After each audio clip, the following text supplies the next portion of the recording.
Drodzy Państwo, witamy serdecznie. Ladies and gentlemen, good evening. At the meeting organized in the context of publications books by Professor Andrzej Chwalba and by Dr. Markowski in cooperation with the Peterlang Publishing House, we have published the book The People of Poland at War, 1914-1918 by Professor Andrzej Chwalba, as well as the book Lwów or Lviv, Two Uprisings 1918 by Dr. Damian Markowski. And for us, it is great honor for the two authors to be with us. And our partner at the meeting today is Victims of Communism Memorial Foundation. I would like to ask for your kind patience and indulgence as we have faced a technical problem, and I'm trying to deal it with as I speak, but the problem has been dealt with. So now we may begin and we may proceed to our meeting. So ladies and gentlemen, so let us welcome all those who have been invited to take part in this meeting and to present their lectures. The first person to speak will be Professor Andrzej Chwalba. Professor, good evening. I also would like to welcome Dr. Damian Markowski. Good evening. And I also would like to welcome Professor Marek Chodakiewicz, who represents tonight the Victims of Communism Memorial Foundation. And this is not our first meeting.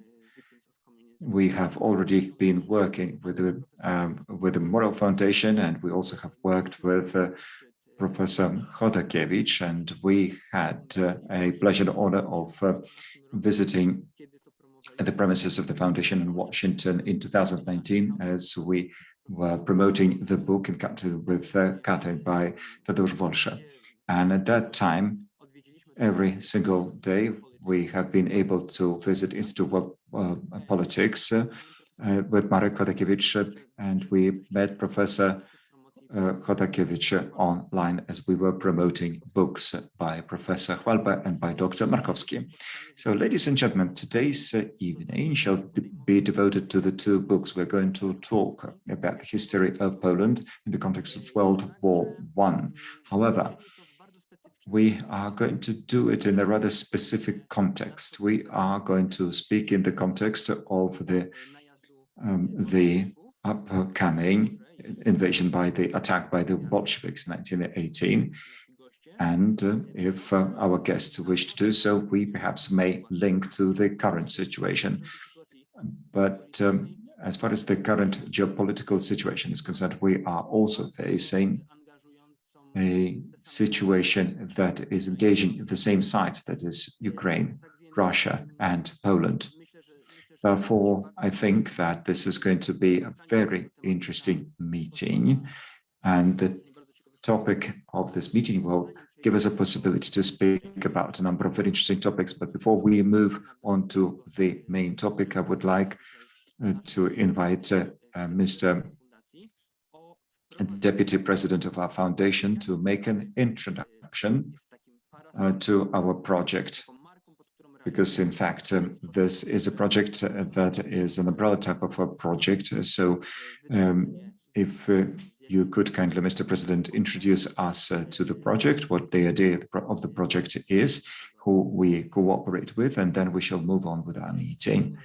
Thank you very much. Good afternoon, good evening. I would like to welcome you most cordially. I'm very happy, I'm indeed very happy that this is yet another meeting organized by the Janusza Kurtyki Foundation in Warsaw in cooperation with our foreign partners and our foreign partner. And as Łukasz Polski has already mentioned, we have a partner from Washington, and Professor Chodakiewicz. I would like to thank you very much for this opportunity to work with you. And this meeting is a part and parcel of a large flagship project run by the Janusza Kurtyki Foundation. That is the annual award of the Janusza Kurtyki Foundation is awarded by the foundation to the best book.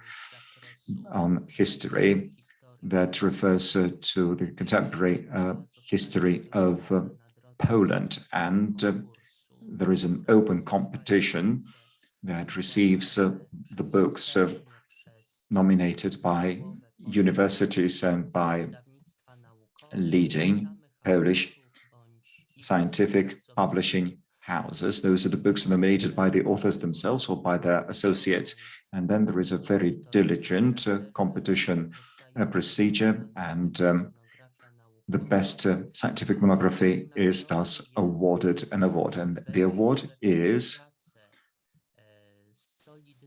cooperation with renowned, recognized Western publishing houses, scientific publishing houses, and thus their books are translated into foreign languages, and thus their books are published abroad. And first, we are translating such a book into the English language, and being an NGO, being a non-governmental organization, we are obviously subject to external funding. And once we have additional funding available, we are also organizing the translation of such monographies to other Congress-related languages, and in particular to the German language. And so in the period 2018-2019, in the second and the third edition of the competition for the Janusz Kurtyka Award, the book by Professor Andrzej Chwalba won the prize. That is The People of Poland at War, 1914-1918.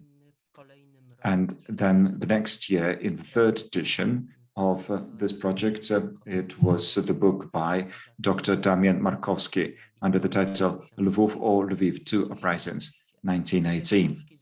Those two books have already been translated into the English language and into the German language, and those books have been published by the Betalang Publishing House. Therefore, we already have 4 books that have been published. And yet another component of this award and another dimension of this award is the organization of the distribution of these books and monographies. And therefore, we are running yet another large project in cooperation with the Polish diaspora organizations who help us to distribute the books. We publish them in the United States, Germany, Switzerland, and the United Kingdom, so that the scope of impact is the greatest possible. We also organize meetings for our winners. These are various lectures, sessions, panels, conferences. It's all there so that our audiences could learn the results of the research. I'm very glad that we can organize these meetings together with foreign academic and intellectual hubs in the US, Canada, the United Kingdom, the countries of the German language. And the scope of the project is ever greater. May I thank you very cordially for accepting our invitation. I'd like to thank our partners from Washington for another round of this cooperation, and I do hope that it is going to be continued. May I wish all our guests a very fruitful intellectually time. Let's participate in the discussion later, and may I now ask for the promotional spots that explain much about the books that have been awarded that we will be discussing today during the session. Thank you very much. Thank you very much, Doctor. So, as has been said, we will have the promotional spots now. May I also add some formal questions? May I thank our partner? The project that brings us together is entitled internationalization of Polish historiography and dissemination of the recognition of Polish scholarly achievements by enhancing readers' accessibility through translation and promotion of the best books 2019-2020. And this project organizes translation and also publication of books, and it's been published from the funds of the Ministry of Education and Science. Let's now take a look at the promotional spots. Please be patient while they load.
Drodzy Państwo, Ladies and gentlemen, w tym momencie zapraszamy do obejrzenia drugiego now we would like to encourage you to watch the second spot. Audio. I have no audio for the videos. The interpreters did not have any audio, so we were not able to translate. I can hear you. I can't hear the video. Okej, rozumiem. To w takim razie spróbujemy troszeczkę I understand, so we'll try to present it to you in a somewhat different manner, perhaps.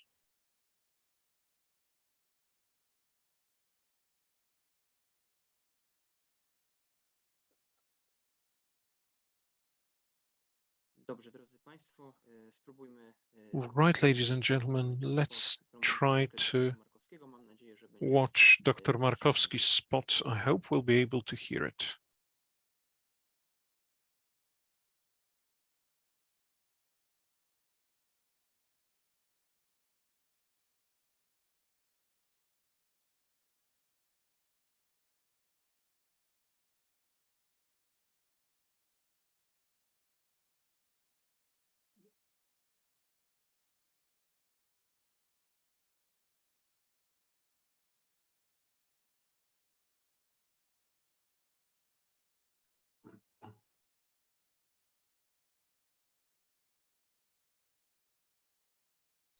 The interpreters can't hear any audio.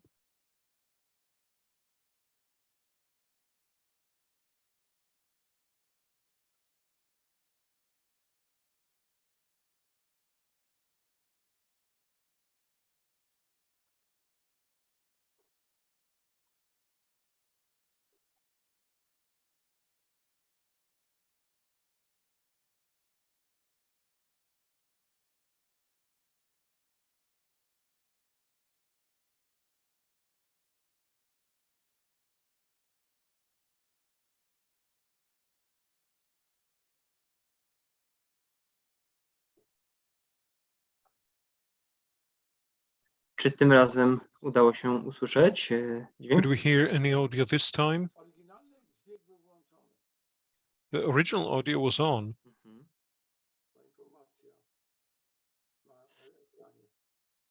Przyznam szczerze, It że just said so on the screen. się stało. I'm sorry, I don't know why it happened. We've always done it the same way. Zmianie, tych spotów, więc That's how we make them available for you. So I'm very sorry for any uda nam się wrócić technical glitches. Perhaps at the end of by the end of the meeting, we will have found a solution, but so as not to divert our attention from the things that are most important. You know, everyone's waiting for the real key. So let's not really take to our hearts the technical problems, because we are now waiting for the most important part of today. All right, so let's now draw our attention to what is the most important. Professor Chwalba, could you please deliver your paper? Thank you very much for inviting me to another meeting. And I'd like to thank the organizers and our partners with the professor here. Notably, the book presented here, at least visually, we had an opportunity to see it. Of course, there are some themes there that have been mentioned, the Polish-Ukrainian relationships or Poles and national minorities, for example, Jews. And in 2018, then the Polish case, the case of independent Poland facing the Red Army and the Bolsheviks. The Red Army was just developing at the time. The whole book by nature is global, or as the world history calls it, it is of total nature, because it shows through all those themes that altogether pose the totality of experience of people who lived in the Polish lands at the time, soldiers, volunteers, also the administration of the partitioning powers. It also discusses the everyday life together with its black market and all the profiteering, cooperation of the Polish and Jewish, as it turned out, criminals. They turn out to be in perfect sync and unison. And also the espionage, so a lot of problems that happened at the time, as well as all the gossip. Gossip always accompanies war. Browsing through the world media today, we can see that there is gossip. We encounter them very often. Some are more, others are less resilient to gossip, but gossip is a dangerous weapon because it causes a plethora of complications among the recipients, especially as in our book, we present that those were spontaneous gossips, but there were also controlled versions of gossip. This happens in Putin's Russia, but it goes beyond. So such a gossip is to have all the semblances of true news. As it has been said, we don't start our meeting about information about the beginning of the war. At the moment, we're precisely halfway through the time of conflict. 1916, like now, it's autumn. What happened then? What important thing happened then? In the Western Front, there was the war in the trenches. Hardly anything happened other than the successive gory battles, plenty of blood shed, but no decisive changes. Yet in Central and Eastern Europe, after the Battle of Gorlice, where the German army under Mackensen, perhaps the best German commander of the time, and the Austrian army dispersed the Russian armies. This was a decisive step in the Eastern Front for a long time. Russians were systematically withdrawing towards Petersburg, Moscow, Kiev, the river Dnieper, and they were closely followed by the armies of the Axis. In that short time, 1916, 1917, the German and Austro-Hungarian authorities took over a huge territory, and Berlin asked a question, because it was mostly Berlin deciding about the future map of Europe. And Berlin's decision was clear. We would create a European Union. The notion of European Union is not a notion from the 1990s or 80s of the 20th century. At the time, it was present in the press, and it was called Mitteleuropa by Neumann and others. But even the German Chancellor used the term that there would be an alliance of countries known as the Union. From the West, Germans wanted to break up the Belgian state in the West. The Flemish were to become a separate kingdom with a capital in Ghent. In the West, in turn, there were to be states that would be quasi-independent with all the attributes of sovereignty. However, they would be connected economically and military to Berlin. The first harbinger of that was, it was really an event that's present at least in the American cause books, in good cause books, the act of the 5th November 1916, when for the first time the German and Austrian authorities decided to create a new political space of the new Europe, namely on the power of the act of the 5th November 1916, signed by both the emperors, William II and still Franz Joseph. It announced the establishment of an independent Kingdom of Poland that would soon have its own government, its 3-person strong Regency Council, but until the end of the war, Berlin and Vienna were not able to agree about the ruler. That was certain that he would be of one of the German dynasties, but the decision had never been reached. That was the starting point. A new Europe is being born, but Germans go on with it, and in 1917, the Lithuanian state is set up. That was to be the Grand Duchy of Lithuania, with the Grand Duke being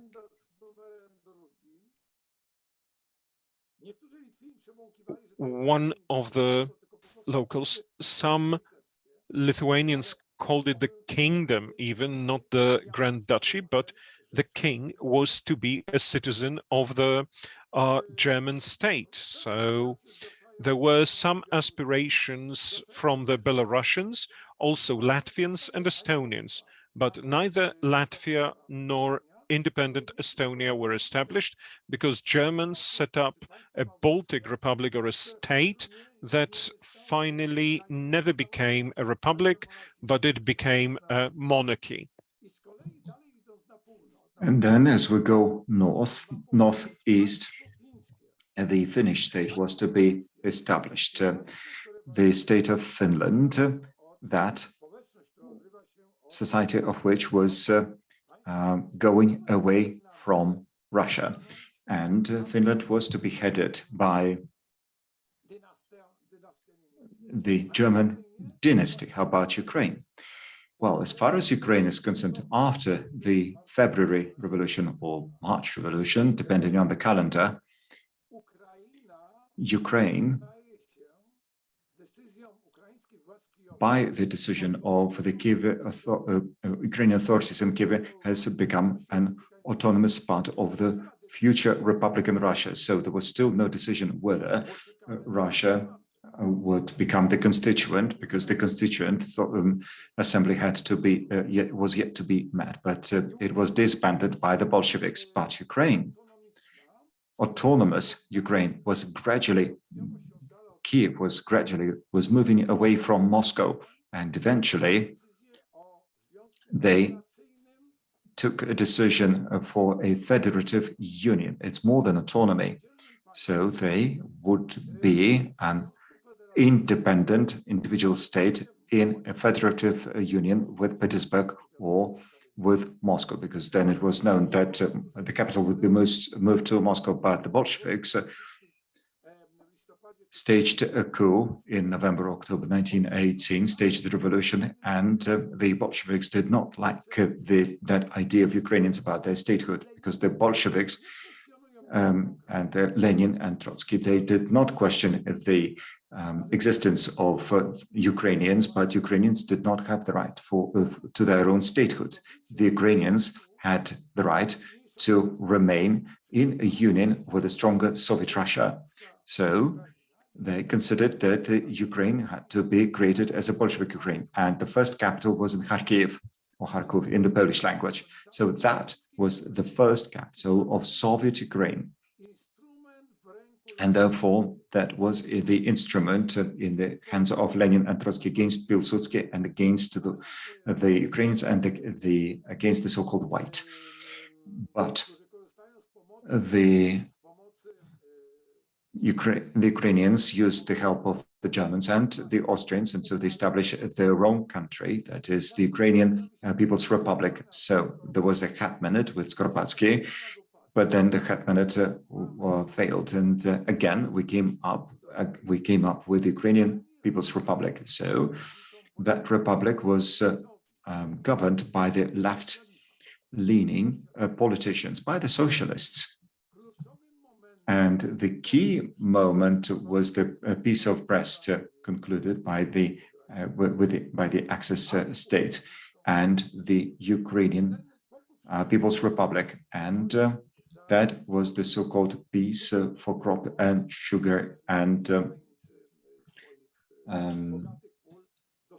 animal husbandry, something that Ukrainians could provide in plenty to Germany and Austria that were suffering, and Hungary that were blocked by the British. So why was it so important?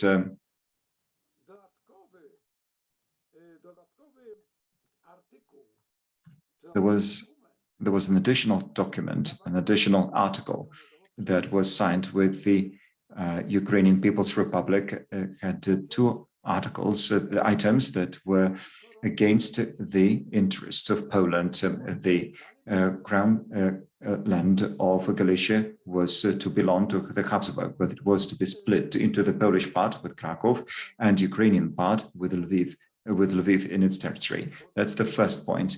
And the eastern part of the Kingdom of Poland, that is the Helm land, where the Poles were in their majority, was to be detached from the Kingdom of Poland, but it had to be united and had to become a part of the Ukrainian People's Republic. And the news about that reached Polish society. First, the French published the full text, so someone leaked the text, and so it happened. There were demonstrations, anti-Ukrainian, anti-German manifestations, demonstrations in Poland took place. Thousands of people went to the streets. The German consulates were demolished. Wilhelm and the new Austrian empress portraits were destroyed. The Halles legions hit the Austrian army, and they decided to switch sides, and the Kingdom of Poland and Galicia were on fire. Gradually, the tension subsided, but by the end of the war, it was clearly seen that the Poles and Ukrainians have the same aspirations, something that Dr. Macharkowski shall talk about, because both of them wanted to create a state on the same territory. Now, we have Ukraine that was headed by Ataman Petlura, the most prominent politician and very well known until today, that is a very famous historical figure, not only Ukrainian or Polish history, but also European history. And he wanted Kiev to be the capital of free and independent Ukraine. The Bolsheviks disagreed, and they kept on fighting. But not only the Bolsheviks, when the detachments of the White Army were formed, Denikin, and not only Denikin, they also questioned the existence of Ukraine. They were saying that Ukraine was not a country. There were no Ukrainians, according to them. And even the Green, that is the peasants' army, they also were saying that no, Ukraine was not there, and the Russian anarchists, the fourth power, they were also saying no to Ukraine. So, in fact, in Russia itself, no political power, no political group was recognizing the Ukrainians. Then there was this idea of having the third Russia with Savinkov, but Tsarnikov in fact didn't have any recognition himself. Now, Petlura, together with the troops of the Ukrainian People's Republic, they were fighting against the red, the green, the white, the anarchists, and they were fighting against the Poles. And they didn't stand any chance. They lost. I mean, fighting in many fronts obviously leads to a failure. And within a year, in Kiev, the authorities changed 16 times within 1 year. So one army would come in, and then soon this army would leave, another army would come, anarchy, despite the fact that the German army was there. But the German army actually retreated after they lost the war. And so immediately the war continued on, but without the participation of the Germans. But the war was about the question of who would rule this part of Europe, because after the 11th of November, officially, but also symbolically, New Poland was established, the renewed Poland. And it didn't mean that Poland was established because that was the renewal of the Polish statehood celebrated by the Poles, because the Poles never recognized the legality of the partitions.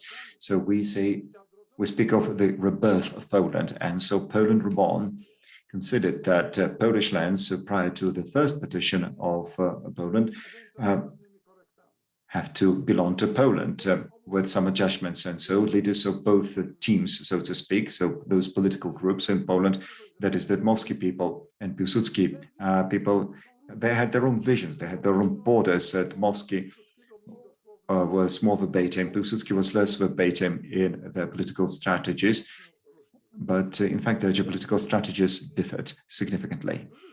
But then on the other hand, we have the Poles, and the Poles have their own aspirations. On the other hand, we have those who are against this idea, the Lithuanians. The Lithuanians would say, no way we would be creating a state together with the Poles. And the Belarusians would say, no, we want to create our own Belarus, and being the Orthodox. And now, as far as Ukrainians are concerned, there are two Ukraines. One Ukraine that belongs to Kiev, and there is Lviv Ukraine that I am going to talk about in greater detail very soon. And this is where the Western Ukraine starts its history, starting with the 1st of November 1918, with the All Souls Day. So there are two Ukraines, but none of those two recognized the Polish aspirations. Then there is the third power, the Bolshevik Russia, that so far, until that time, had a tough nut to crack. That is to fight the Kolchak, Denikin, and other. That is the so-called the White Army. But that was 2019, and it was it was 1919 and 1920. But Lithuanians established their own capital with the Kaunas as capital. Belarusians were not capable of doing that. The Lviv Ukrainians lost to Poles in June and July, and so the case was closed. And the Polish army went as far as Bruch and then moved on. And at some point, Petlura turned out to be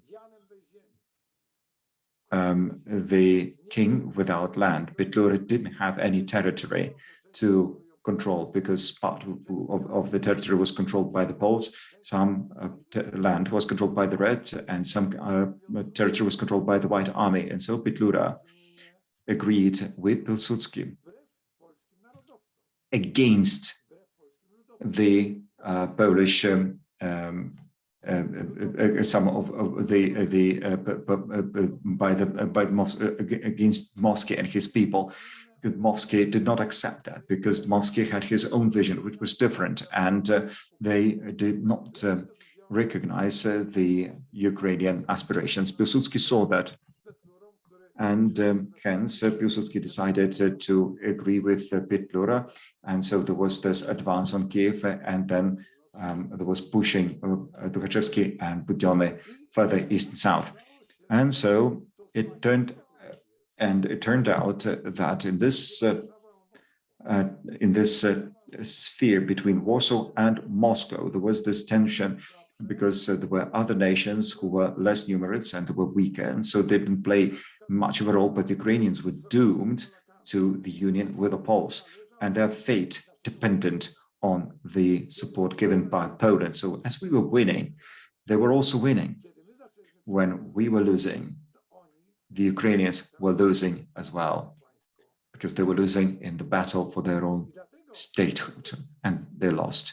And therefore, in the Treaty of Riga and earlier on in the announcements in Minsk and then in Riga, that is the preliminaries, peace preliminaries, it was Lenin's doctrine that prevailed, not the vision of Piłsudski. Piłsudski wanted to create countries, states, the buffer states in the east, not a federation. Those were meant to be independent states that would be linked with Poland. And first and foremost, this was meant to be Ukraine, but Russia was betting on the Soviet Ukraine. And in Riga, the Polish authorities agreed that then undoubtedly in the future we're going to talk about the Polish delegates, whether right, if yes, to what extent did they have to yield to Lenin? Because at that time, Lenin was speaking about the unification with Belarus and Ukraine. So there is Eastern Belarus and there is Western Belarus. And in 1939, Stalin returned to this idea. So between the Riga and 1939, we see a very interesting period of time. Stalin was saying that he was uniting Eastern Belarus and Eastern Ukraine with Western Belarus and Western Ukraine. And the Poles who lived there in those territories for the Soviets, for Stalin, the Poles were the invading force. Therefore, we have to think also about the current day, because history should not be played back. But then in a somewhat different form, unfortunately, history is back. Now, I need to have a look at my watch. My time is over. Thank you very much. Thank you. Thank you very much, Professor, for a very interesting presentation. Bravo. And I owe you an apology because due to technical problems and due to stress, I omitted the introductory speech by Professor Chodakiewicz. I do apologize, Professor. So, Professor, I'm addressing now Professor Chodakiewicz. Can we now move your lecture after Dr. Markowski speaks? So you would then perhaps make an extended introduction to the Q&A session that you would moderate afterwards. Professor Falba has already covered almost everything I was going to say. So go ahead with Professor Markowski. I'm happy. Bardzo dziękuję, panie doktorze. Thank you very much, Dr. Markowski. We're all ears. Thank you very much, professors, distinguished ladies and gentlemen. It's a great honor to be able to take the floor again and to be talking in a duet with Professors Chodakiewicz and Falba. So it's a great honor to be in this fantastic company and to explain a bit about what was happening in this microcosm of Eastern Galicia and the city of Lvov, or Lviv. Professor Falba, in his lecture, spoke about geopolitics, about the territories. I will let myself limit what I'm going to say to what is known as Western Ukraine and Eastern Galicia. Distinguished ladies and gentlemen, the reverberations and echoes of the great Bolshevik Revolution, which broke the Russian Empire, of course, they did reach Lviv until the end of the Great War, the First World War, that is, but they were all treated in a way as some particular background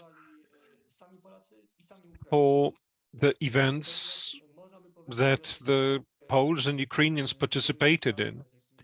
All those grand slogans that Bolsheviks had in their revolutionary activity, in a way, went to a further plane, and that was something that people living in Lviv and in Eastern Galicia knew. We could say zadziałały tutaj zarówno instynkty patriotyczne, and there were patriotic instincts and also tiredness with war under another state's banner were the reason why those previously populist slogans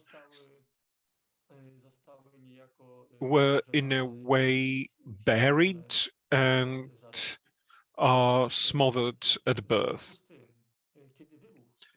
For that reason, when on the 1st of November 1918, the Polish-Ukrainian conflict started, that political struggle moved to the battlefield. That started with the Ukrainian coup in Lviv and the Polish national uprising against now Ukrainian and not Austrian power that followed by several hours. It was the voluntary patriotic element that came to the fore to speak on both sides of the barriers. They were first of all oriented on the nation as a higher cause and on civil questions. Of course, Bolshevik propaganda was there. It was present both in the talks between soldiers and the political activists. Nevertheless, both on the Polish and Ukrainian side, such voices were among the absolute margin. Obie strony, zarówno Polacy, jak i Ukraińcy, And both the parties, Poles and Ukrainians, quite skillfully managed to bring them down. Ukrainians told their people that the independent, still West Ukrainian, not Ukrainian state, it wasn't yet connected to central Ukraine that the professor mentioned, would be a democratic republic, and for that reason it will guarantee its citizens with all the rights to economic and social development that can be assured by a modern republic. In turn, Poles emphasized that these first Polish authorities had very, very left-wing character, for which reason all the potential Bolshevik impact was, efforts were made to bring it down, to smother it at the outset. When in Lviv you already heard the first shots, Poles shooting Ukrainians, Ukrainians shooting Poles, the conflict was already an ethnic conflict for territory and for the political future of the city and of the region, while the Bolshevik slogans would only later turn up in the area, which I'll let myself discuss later as well. With the facts unfolding and how the Bolsheviks were behaving also physically after Ukraine fell, and when the Red Army was quickly approaching Eastern Galicia, the Bolsheviks tried to get ready to take over the power and to launch certain activity among the poor Ukrainian peasants and also among Poles. For example, among the railwaymen of Eastern Galicia. For that reason, already midway through July, when the front was moving quicker and quicker west, and I'm talking about the Polish Bolshevik, and the war is entering its decisive phase, the war between the reborn Poland and Bolshevik Russia. The Bolshevik had an idea to organize a particular special campaign, and they set up Galrevcom, which was the Galician Revolutionary Committee that was supposed really to be brought on the bayonets of the Red Army, and its legitimization or its lack was proved, for example, by the fact that when it was set up not in Lviv, which was still in the hands of the Polish army, but in Kiev, which for quite a long time had been under the Bolshevik boot. This unsuccessful attempt at taking over power, Bolsheviks tried to have members of this unit in Ternopil, which they captured. It failed, and both the Polish society and the Ukrainian society, West European society, were in no way keen in having the Soviet Revolution brought to their territory. For them, the significant problem was to decide who would be the masters of that region. The failure of Galevcon was that peasants would join because that could let them, for example, start a range of peasant uprisings at the back of the Polish armies, who were then fighting against the onslaught of the Red Army. You could even say that trying to describe this failed Bolshevik attempt at taking over the power and spreading the flame of revolution to the west through Ternopil, Stanislavov, at the time Ivano-Frankivsk, and then Lviv, further to the west. Bolsheviks proved an absolute lack of the local ethnic and social relations. Unlike in central Ukraine, in western Ukraine, the communist slogans never were as significant as the nationalist and slogans and those supporting the state. The reason for that was that all the subjects tackled by the Bolshevik propaganda connected to land ownership, class, the need to settle accounts with the landowners, they all had been part of the military propaganda of Poland and Ukraine, Polish against Ukraine and Ukrainian against Poles. That made it possible for the activists of the developing national organisms, whether West Ukraine or Poland, to diffuse those revolutionary moods that the Bolshevik Russia counted on so badly. As far as analogy is concerned, analogies from that history and our contemporary world, the history that we know perfectly well from the last months, not even years, it would make sense to mention, for example, how the Eastern Empire, whether we call it Bolshevik Russia or the one that we deal with now, which is Putin's Russia, how this empire tries to act along very similar patterns. I believe that analyzing how these were developed, for example, in Kherson, taken now by Russian troops, would let us now take conclusions that are very far-going, that both 1920s Galerevkom and the regional authorities in the occupied Kherson were brought on the bayonets in a similar manner, and the end is a similar infamy. If during the discussion I could develop some of those subjects, it would be my pleasure to be answering your questions concerning those subjects and topics. Thank you very much, Doctor. And a round of applause is due, absolutely. May I now pass the floor to Professor Chodakiewicz, requesting first his address, which I forgot to introduce, and then I would ask him to pass smoothly to a session of questions and answers.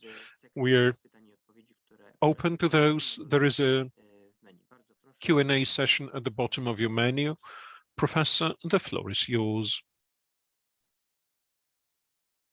Hello, thank you very much. First of all, formalities. Anything I say does not necessarily reflect the views of the Institute of World Politics, nor the Victims of Communism Foundation. I'm on my own. So first of all, I'd like to thank you for, after this, thank you for inviting me to participate in this fantastic project. There's never enough World War I for me, because we all obsess about World War II, but there probably wouldn't have been World War II without World War I. Had we won World War I mean the West, then there wouldn't have been any problems. There wouldn't have been Adolf Hitler in power. But that's another story. My esteemed colleagues have pretty much covered everything. I'm going to give their story a little bit of spice.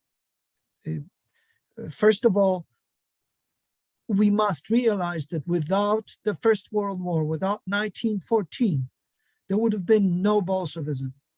There wouldn't have been a revolution of this kind, a revolution which followed an utter destruction and deaths of millions of Russian soldiers or imperial Russian soldiers of various nationalities in the trenches and in the open of the First World War. The revolution was initially an affair of St. Petersburg, but pretty soon it spread, it metastasized and infected everything and everyone.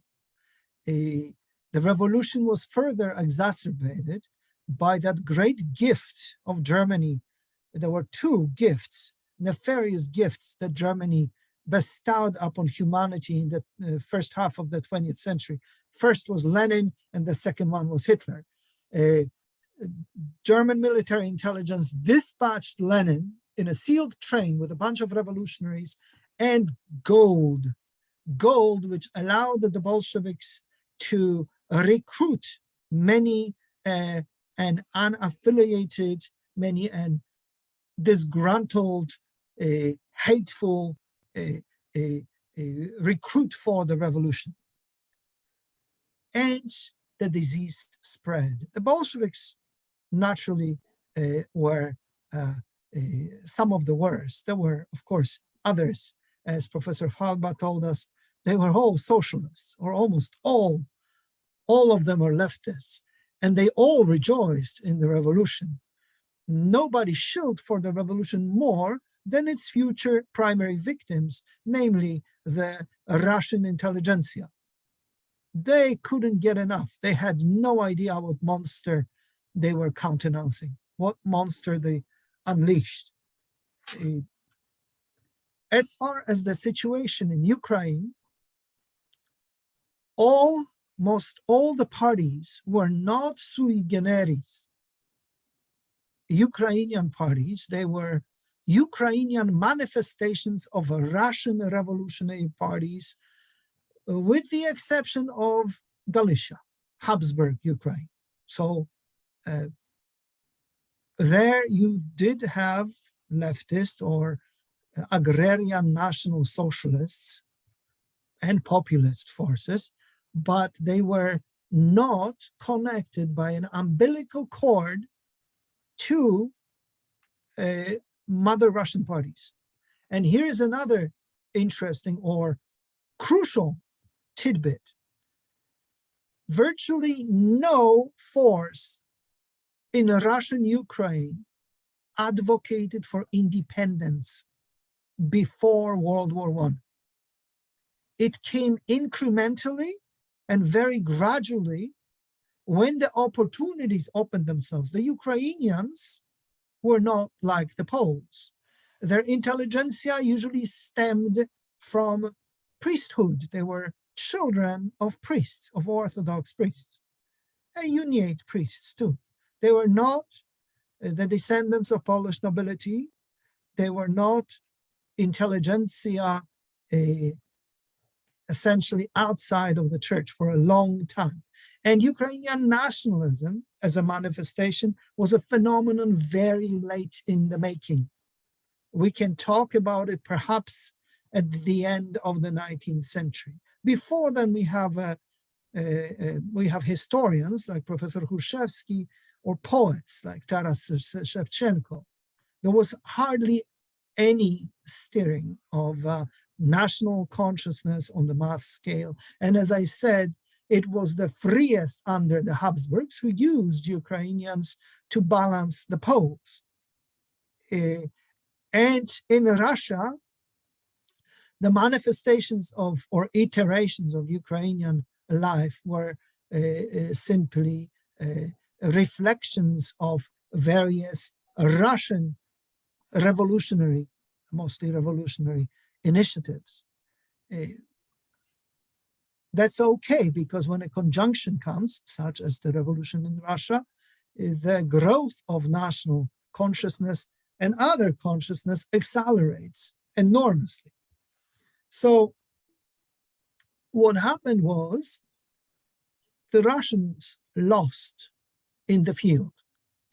They withdrew first to more or less the Pinsk line in White Ruthenia and toward Kiev in Ukraine. Later, all of this collapsed with the revolution, and all Russian lands, including the former Ukrainian territories of the empire, experienced anarchy. There was, and again, this did not concern the German or Austrian occupation, but it did concern the terrains where the Russian troops started going berserk, getting drunk, killing their officers, setting up Soviets, etc., etc. It was truly horrible, a horrible situation. Anarchy, which was encouraged by various revolutionary parties, in particular the anarchists and the Bolsheviks. Anarchy spilled everywhere. The first targets before any Bolshevik offensive at the front, the first targets of the anarchy were nobility, landed nobility, including Polish landed nobility. I'm sure most of us know Zofia Kosak's epopee about Volhynia. There is another one, Maria Dunin-Kozicka, I think her name was, harrowing stories of either local peasant bands or a combination of local bandits and outside revolutionary agitators of various stripe. It was sometimes hard to tell which group they belonged to, but they all preached hatred, class struggle. Eventually, class struggle in time started overlapping with national struggle, in particular when Polish nobility was identified as Polish lords and targeted. The countryside was aflame. And again, this was not the same everywhere, but in most places it happened gradually. And it was absolutely horrific. self-defense forces arose out of various Polish units, like the Jaworski unit in Volhynia. There were other self-defense forces, usually based on Polish troops of the Russian army, who simply decided to protect what they saw as the heart of the old Commonwealth, which for them ended, where my family harkens from, the province of Mstislav. The province of Mstislav. And that's that should be known, whether Dmowski had his ideas or Piłsudski. It was immaterial for us who are from there. That was Central and Western Poland, totally different story. We had lived there for centuries, and most of us are assimilated into the Western ways, Polish ways, because we're from there. We became Polish because of the old Commonwealth. Very few of us were from Poland who came to, buy land or acquire land from the king or the great Grand Dukes of Lithuania. In any event, that's just one missing plank of your presentations. A second plank is equally significant, namely anarchy started targeting small and medium-sized towns. For every revolutionary organization, the enemy was bourgeois. And who constituted the majority of the population in each town in the eastern lands of the Commonwealth? The Jewish people. So every revolutionary organization, whether Bolsheviks, anarchists, or whoever, well, unless you are a Jewish revolutionary militia, every revolutionary organization staged pogroms. That is the story of spring, summer, and fall of 1918. And let me tell you, the Bolsheviks from 1917 and 1918, the Bolsheviks were in the forefront of pogroms. It is something that hardly anybody pays attention to, because the victims usually call their tormentors Ukrainians or something like that. No, I'm sorry. Class struggle was carried out by various revolutionary organizations, but the Bolsheviks, until the counteroffensive of the whites, excelled in this. What about the whites? Well, the whites and the Poles were the only ones interested in law and order. So people like Denikin, especially General Wrangel, great General Wrangel, didn't like chaos, didn't like revolution. And for them, everything was revolution, including pogroms. It doesn't mean that they loved the Jewish people. It just means that they did not want to participate in further chaos. So they tried to stop it. Now, I'm not saying all the white forces were angels, but I'm talking about the core. However, there were also, let's just say, allies and perennial outfits like the Terek Cossacks. It's astonishing, they were on the white side, but they didn't listen to anyone's orders. Professor Richard Pipes established that the Terek Cossacks, who come from the feet of the Caucasus Mountains, had never really had any experience of the Jewish people, yet they were in the forefront of staging pogroms, despite the orders they got from Denikin. Why? They were robbing, looting, and then they would load things up and ship the loot to their own neighborhood. More, when the white offensive advanced against Moscow, they deserted. because they thought they had already stolen enough and they had won. And they went back home, founded wonderful churches, and they were very happy. And then the Bolsheviks picked them off. This is a great tragedy, but we must not forget the anarchy. And the only anti-anarchy forces there were the Poles and the whites. The only anti-anarchy forces in the Ukrainian lands. Why? Because Petlura was a revolutionary. How was he going to say anything to his atamans? He also had no control over them. Petlura and his government established some kind of an investigative committee to thwart pogroms and to find out who's responsible, but was completely toothless. He did not wield control.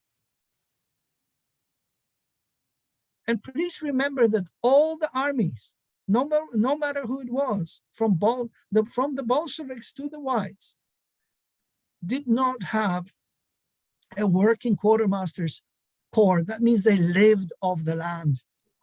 They had to take food and anything else they needed to survive, which means robbing the civilian population. Peasants who had stolen from the landed nobility, peasants who carried out pogroms against the landed nobility. This was an absolute and total anarchy.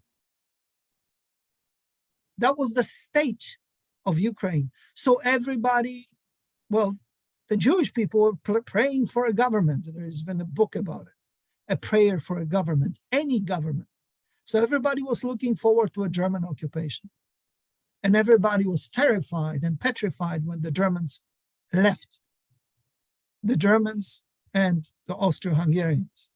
Anyway, I'm so grateful to Professor Falba that he was talking about various other involved. Machno, the anarchists, were obviously sympathetic to the Kronstadt sailors, but they were agrarian anarchists.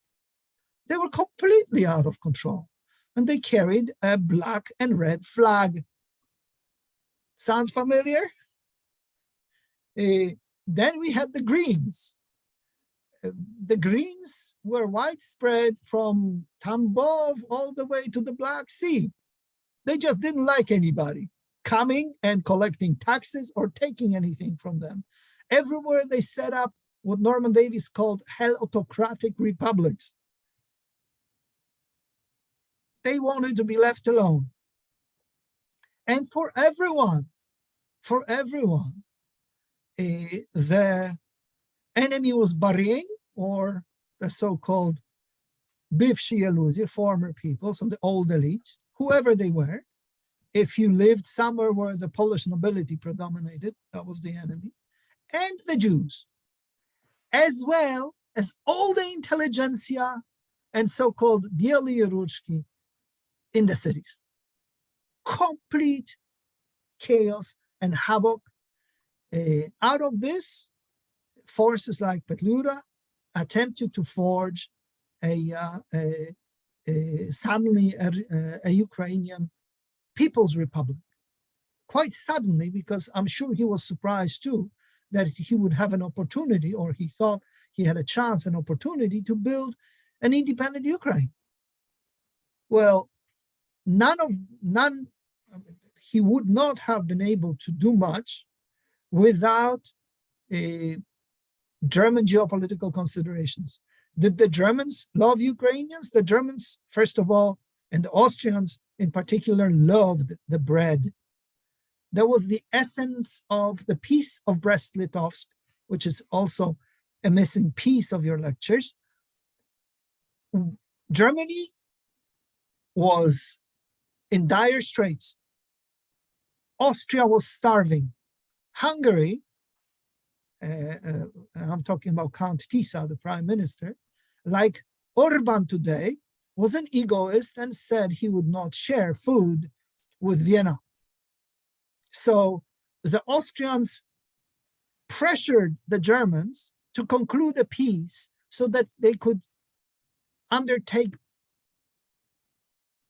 harvesting or bread seizure, grain seizure from Ukraine. That's all the Austrians cared about. That's why they sold the Poles down the river. The Austro-Polish solution mattered no more. So all the powers treated Ukraine quite instrumentally. German geopolitical fantasies following the Peace of Brest-Litovsk had no limits. They were going to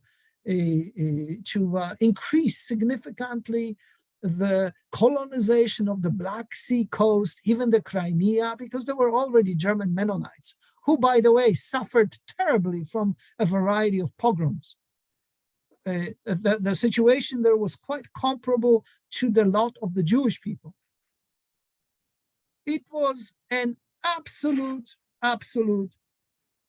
chaos, and only the whites and the Poles were the only forces who actually cared about restoring peace and order.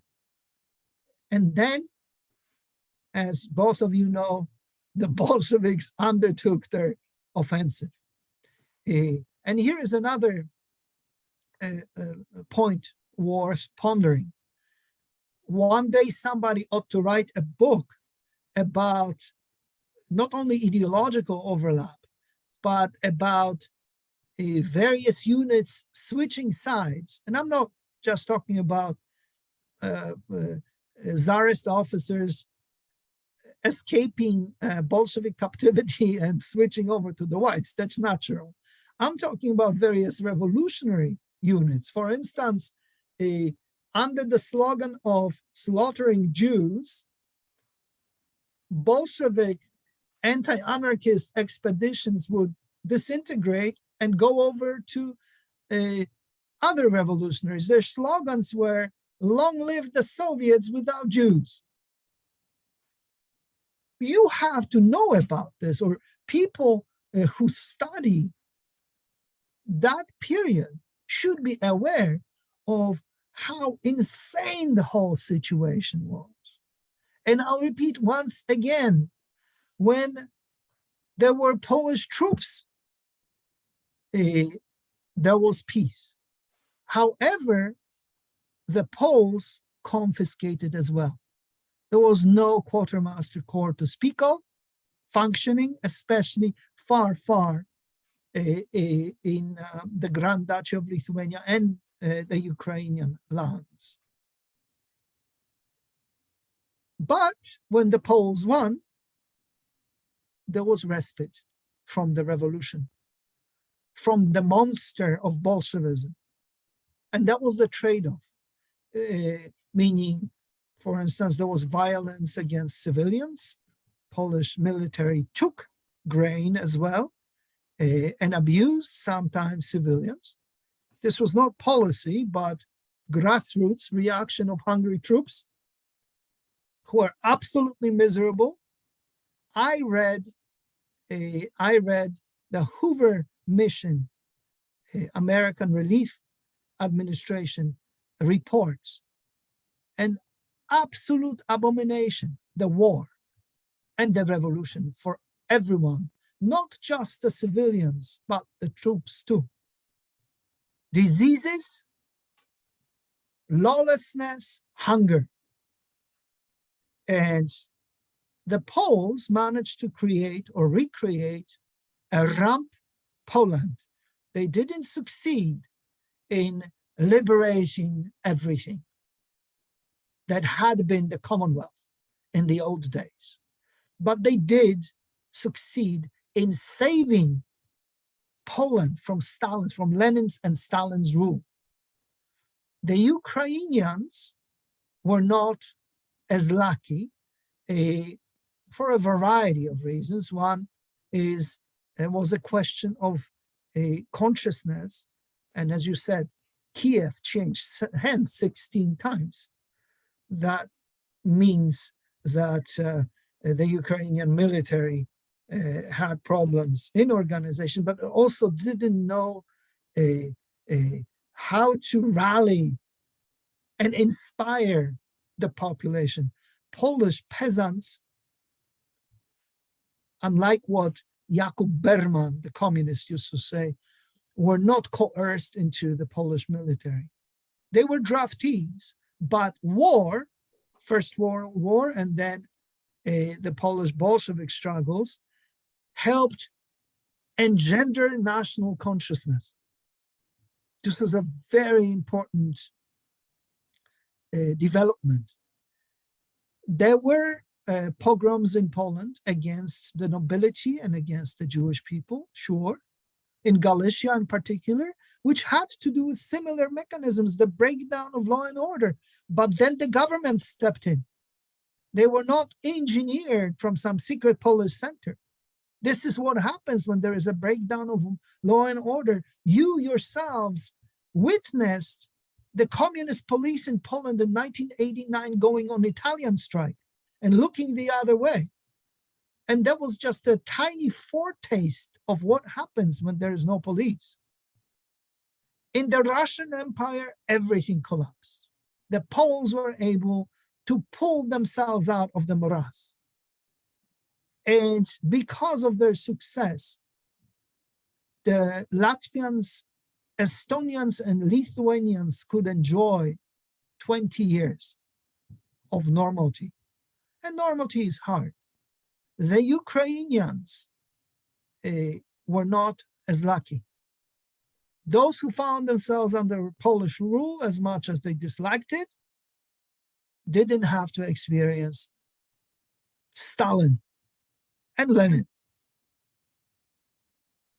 Even though some argue that the Soviet Union was an affirmative action empire and that interwar Poland was not kind enough to its minorities, fine, it didn't mass murder them. That's already, in my book, in that part of the world, it's already fantastic. Fantastic. Anyway, the return of the Bolsheviks was a horrific calamity for everyone involved.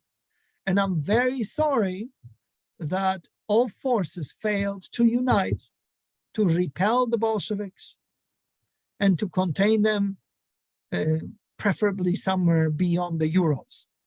I'm also very sorry that the white forces waited so long to recall the only competent general, General Wrangel, not to mention the stupidity of everyone before General Wrangel, who refused to acknowledge, number one, that the farmers, peasants should have their land, and number two, Wrangel did, and number two, that Poland was a free country.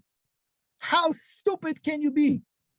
But anyway, I'm still sorry that the whites, so cadets especially, but also monarchists, failed to conquer Moscow. This was a tragedy not just for Poland, not just for Ukraine, not just for the world. It was arguably Russia's greatest tragedy. Thank you very much. That's me. Bardzo dziękuję, panie profesorze. Myślę, że teraz jest doskonały moment, aby... Thank you very much, Professor. I believe that it is the best moment to be able to continue upon what all the panelists have mentioned. So could I perhaps now ask Professor Chodakiewicz to chair this discussion? Now I can't see any questions in our question and answer section. We have it in our Zoom. Yes, I can see one hand up. Professor, if you, as the moderator of this discussion, you agree, we can pass the floor to the person who asks. And yes, please. Okay, Mr. Swoboda, go ahead. Yes, I listened to your presentation and you mentioned that the Bolsheviks were the biggest pogromists of the Jews because they just did it and nobody knows about it. My question Hardly is, anybody. There's one book by a British scholar. which came out 2 years ago. Do you know the title of that? Brendan, I have it in my notes. So go ahead with your question, and then My I will- question is, how is that so many Jews, especially who lived in the territories of Soviet Ukraine, were supportive of communism and do you have the support that? statistics? Number one, do you have the statistics? Well, And they number two, first of all, they were not supporters of communism. They were supporters of the revolution, or maybe even opponents of the Tsar. That's different. This does not, in practice, it did translate into support for the worst form of the revolution, which was Bolshevism. But in general, remember that Jewish bourgeoisie usually tended, Russified bourgeoisie tended to support liberal parties, not communist or not even socialist parties.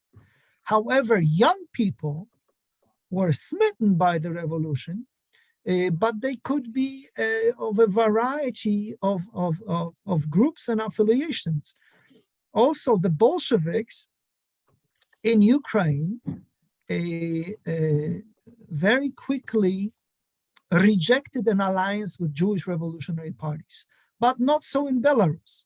So in White Ruthenia, Poale Sion left, or the so-called Sejmiści and Folkists, etc., cooperated with the Bolsheviks for a long time until they were suppressed, of course, once the Bolsheviks were on top. In Ukraine, it was not a straightforward issue. In Ukraine, what was perceived as Jewish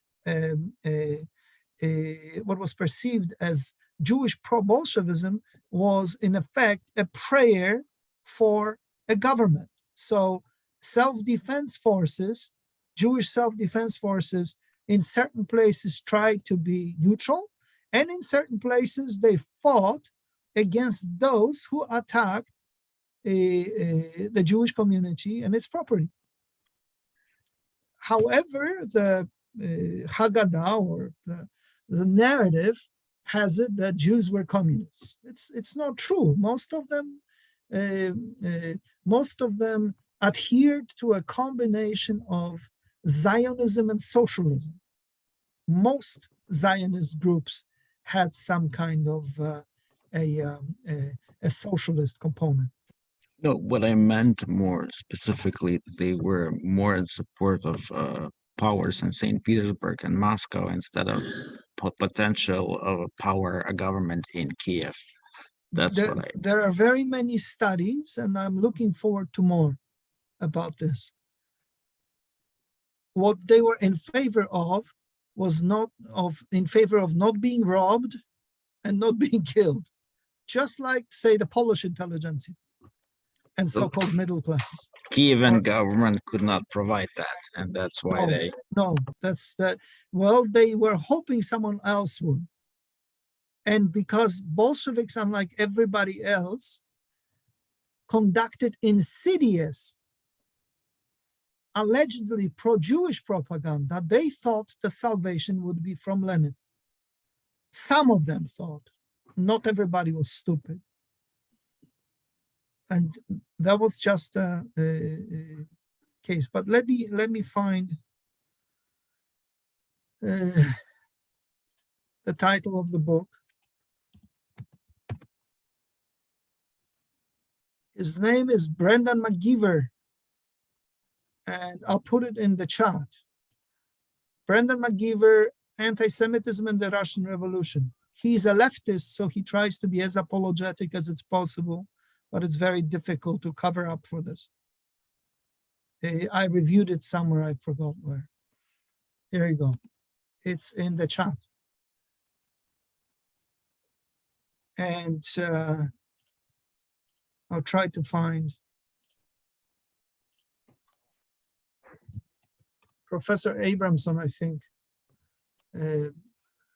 Yes, Henry Abramson wrote something called Prayer for the Government. And it's Ukrainians and Jews in the revolutionary times.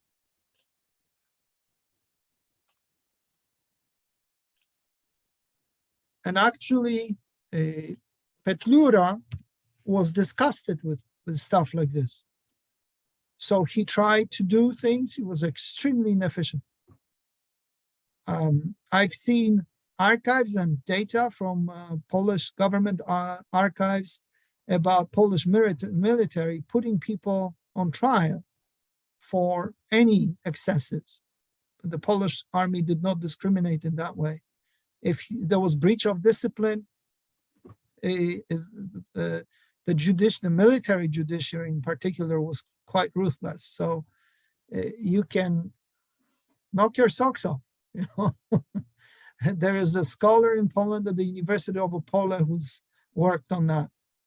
But it's so if you read Brendan McGeever and Henry Abramson, you'll get a taste for certain things. You'll get a taste. But do not confuse self-defense with pro-Bolshevism as Yes, far as the Jewish people are concerned. Thank you. Yeah, sure. Do you have any other questions? Because your hand is still up. Przepraszam, czy pan Nazar Swoboda jeszcze jest? Przepraszam, czy pan Nazar Yeah, Swoboda jeszcze I jest? think he's around. Yes, Mr. No, Fun- no właśnie, jestem tutaj. pan poruszył się może ten wątek żydowski. No, I rzeczywiście. just would like to continue on this Jewish story and the Jews many times described in Anglo-Saxon literature. But I would speak about it in a somewhat different aspect. It's 1919, 1920, the Polish Bolshevik War, and what was the position of the Jews?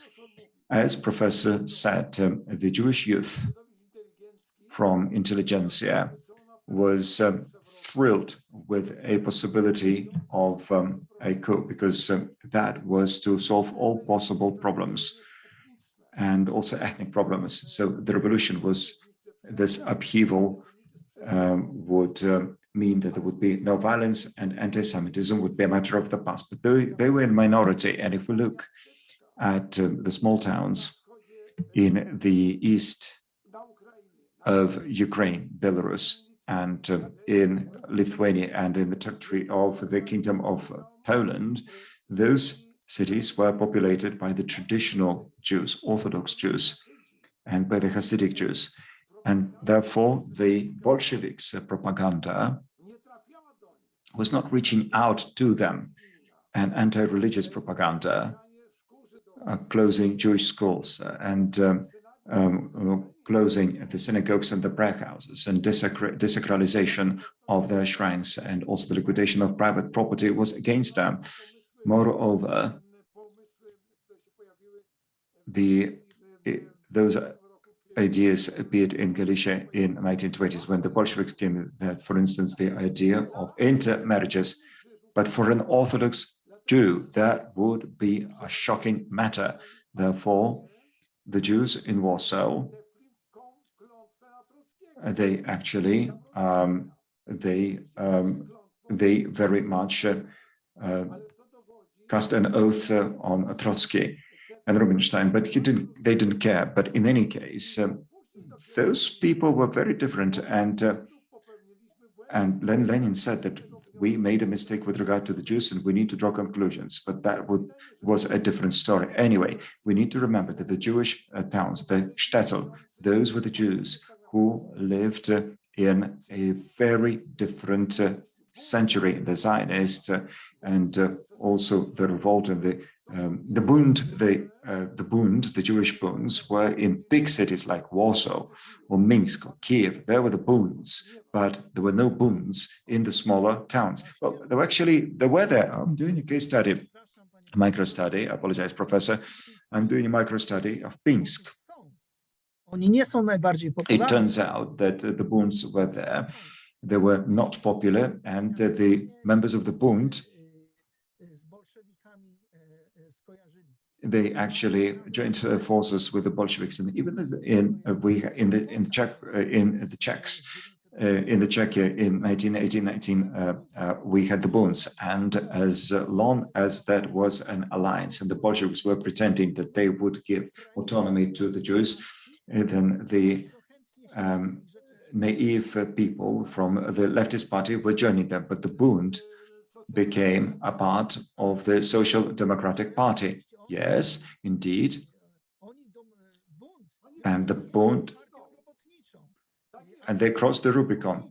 Yes, they became the Workers' Party. They united with the Workers' Party, but then they had a conflict. But I'm talking about, we're talking about different periods of time, exactly. Actually, that's a very interesting issue.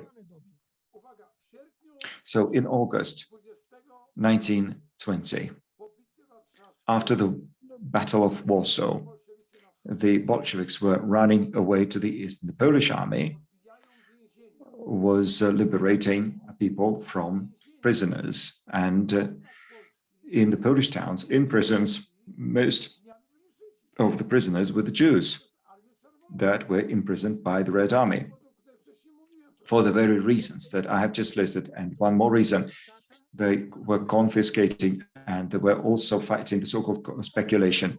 So the Bolsheviks were plundering the Jewish merchants. Yes, they were taking everything away from the Jews. So how could possibly the Jews love the Bolsheviks?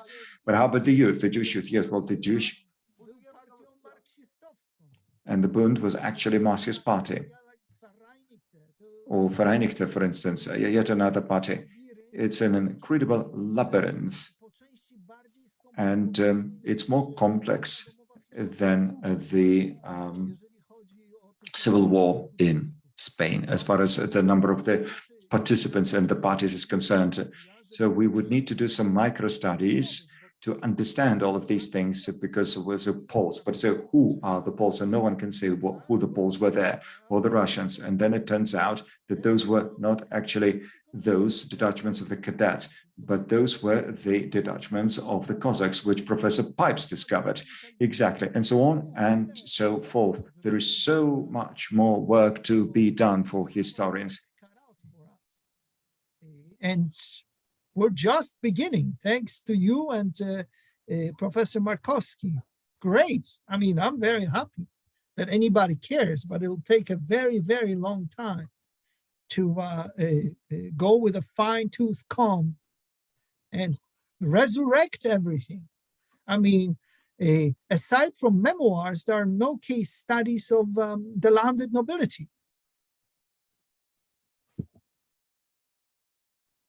You know, there's stuff like Father Mejstowicz, Poszło z dymem, but otherwise hardly anything. Hardly anything. And this was a small but a very important part of the local community. And if you look at old documents, you can actually figure out who controlled a town, which regiment, what political orientation, and then things can become obvious in terms who was the culprit, who was the benefactor, etc., etc. It's an extremely complex situation in which, in the Anglo-Saxon sphere, because Poland was unfree, has been reduced to Hitler. And this is completely insane. There are scholars now, so-called leading scholars, who claim that World War I and its aftermath, including the Polish Bolshevik War, was a prelude to the Holocaust. And I know that you guys look at me as if I were crazy, but I've been doing that to you for 30 years. For 30 years, I've been telling you, and you think it's impossible. But yes, that the origins, the narrative now is that the origins of the Holocaust are in Poland's regaining its independence. Yes, I'll find a book for you so you could look at it yourselves if you don't believe me. William Hagen is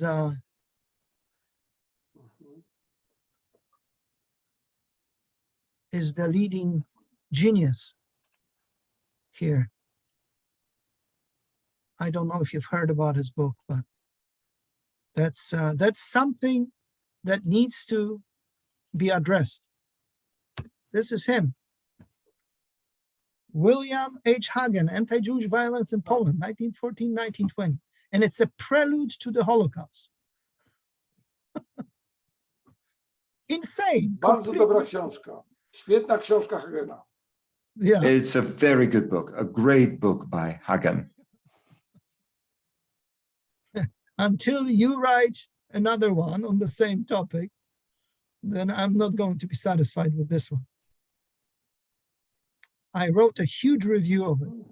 It's been waiting to be published in Polish for the past 3 or 4 years. 4 years, yeah. Oh, geez, it's been 4 years. Anyway.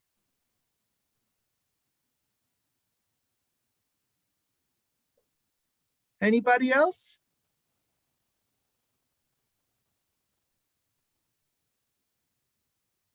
Oh, we don't have any more questions.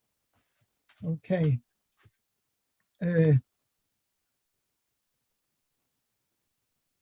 Maybe I can ask you, why was there no social revolution to speak of in the Kingdom of Poland or Galicia, meaning the lands around Krakow? There were some stirrings in Zagłębie Dąbrowskie. There were revolutionary rumblings. Can you tell me why not?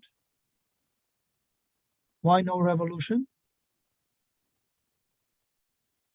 Poland suffered so much, the people suffered so much. Why no revolution?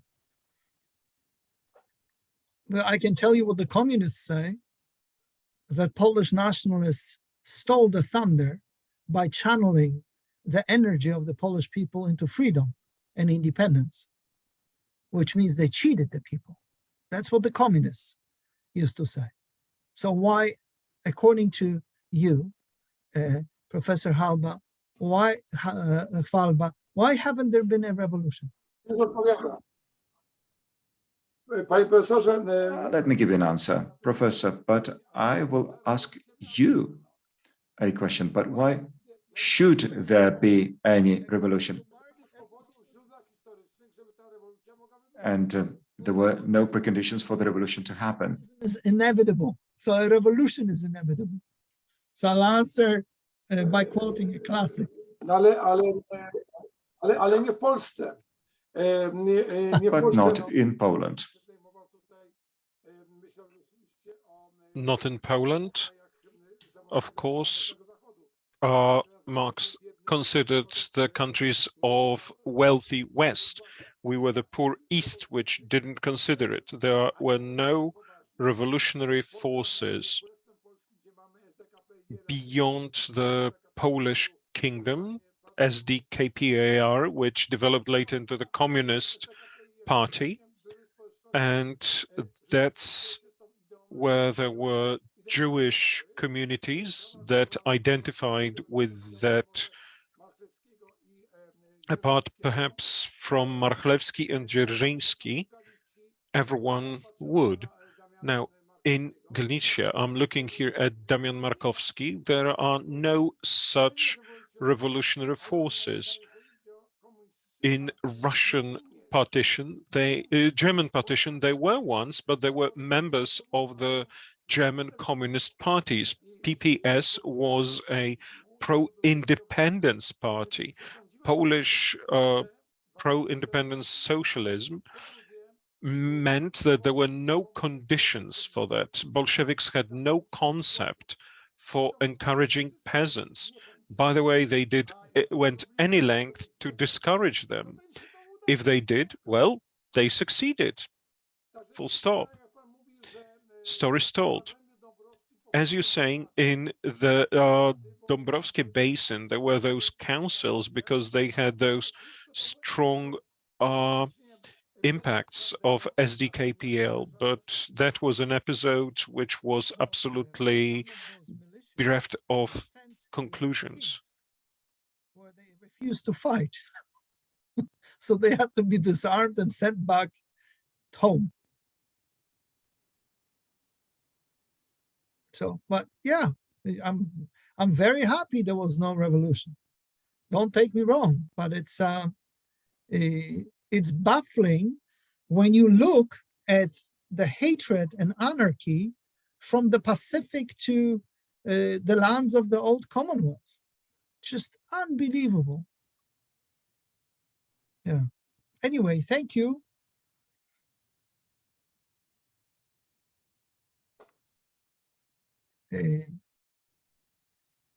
Mr. Markowski, Dr. Markowski, could you please tell me about various forces in Lviv? So there were the Poles, the Ukrainians, and the Jewish minority. I've mentioned that in some places, Jewish self-defense groups attempted to maintain neutrality, but I saw in Jewish sources that in other places they would join minority groups. For instance, in Samogitia, in Kaunas, Lithuania, they preferred Lithuanians over the Poles. So how was it in Lviv? Dziękuję za to pytanie, panie profesorze, ponieważ Thank you very much for that question, Professor, because we could say that this is really sticking a stick into an anthill.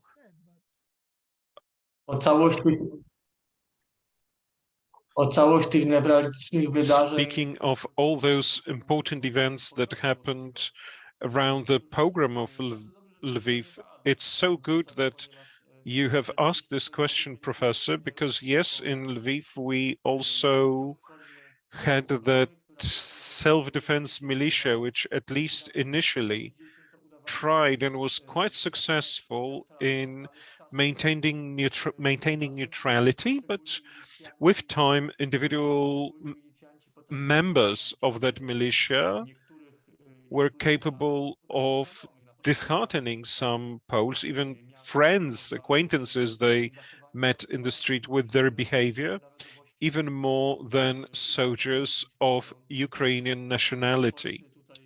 Polish soldiers here also followed those behaviors, and that breach of neutrality of the Jewish militia. They declared that neutrality towards both the parties originally, but that happened while fighting for the northern part of Lvov, when the German militia also participated in some crimes of war, primarily by the Cossacks who arrived there from central Ukraine. And these divisions also looked strange. Let me give you an example. There were three brothers in a Jewish family in Lviv. One of them was a non-commissioned officer and fought on the Ukrainian side. Another one was a member of the militia and was one of the victims of the pogrom, and the third was an officer of Polish army, and then he defended this Polish Lviv in one of the Lviv magazines, and he also defended the people who took vengeance. Well, he used his pen to do it. He really wrote in defense of that people. So in the national choices of individual participants in those events, those were often very, very clear. That's quite natural that is not that simple. There are choices. For instance, one Count Szeptycki was a Polish general. Another Count Szeptycki became a Ukrainian uniate archbishop. So that's quite normal for me. I live in an empire with people with so many backgrounds that it boggles the mind. So I can see that. It's, for me, it's not an abstract historical phenomenon. I can see it now. So I'm sending you stuff that from one footnote I have in my book on Pinsk, which includes the Lvov question. So it's just a portion of my footnote. Anyway,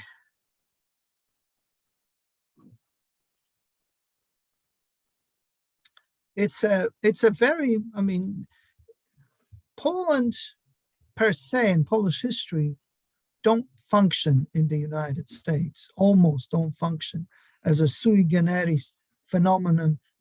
It's usually a function of Jewish-Polish relations or something about Jewish history. And this is because Poland did not exist after World War II. Poland was occupied. It was under a communist occupation, Soviet occupation. The Poles had no voice.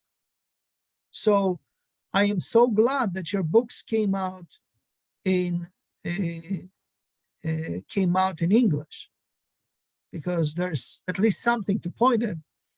Okay, you know everything. How about you read Professor Falba or Professor Markowski? and they would say, oh, never heard. Go to Amazon. You'll find it. It's a much needed effort, and it'll go for a very, very long time. Most of you do not believe any of what I'm saying, but it is what it is. So without your effort, in particular, as far as micro studies are concerned, not only general studies, but micro studies, it's very difficult to work in this vineyard in these United States. There is no ammunition. Anyway, I don't see anyone. I don't see anyone anymore.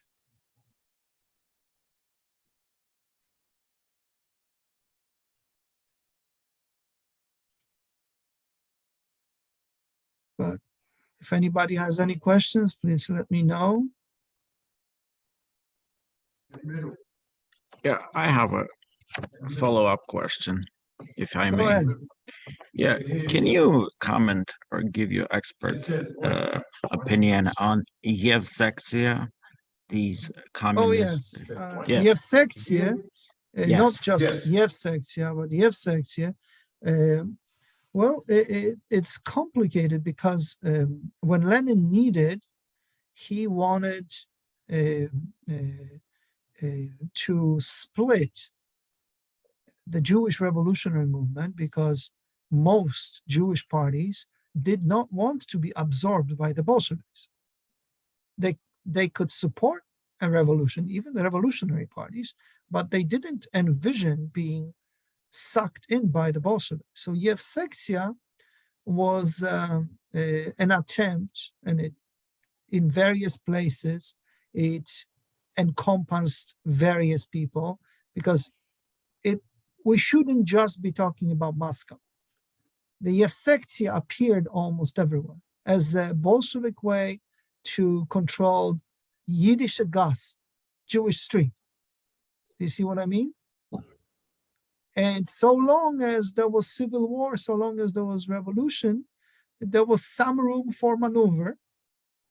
And regionally, for instance, I think Poale Sion, which a part of it converted, the left part converted itself into the Jewish Communist Party. That's what they call themselves. And they thought they could have autonomy, but they were destroyed by 1928 in Ukraine. That had occurred earlier in the Belarusian Soviet Socialist Republic. The Bolsheviks wanted a monopoly, and even Jewish revolutionaries were no longer convenient for them. So there's a hell of a lot of, I have a book on EF Sekcja if you're interested, but I would have to find it by an Israeli scholar about 40 years ago.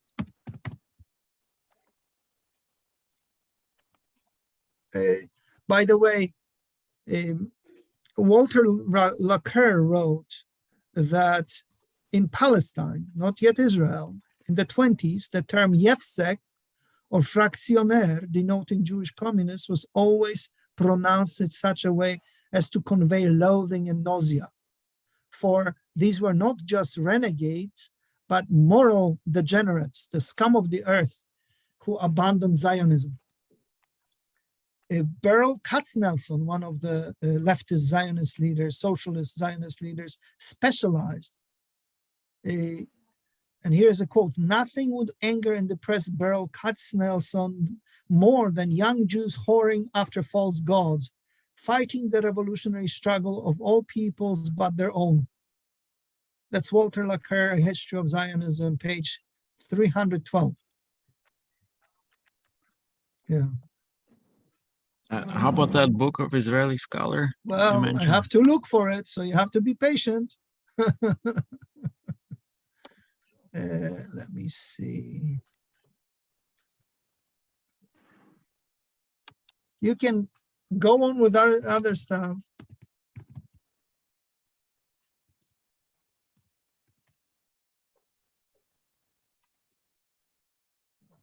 Okay.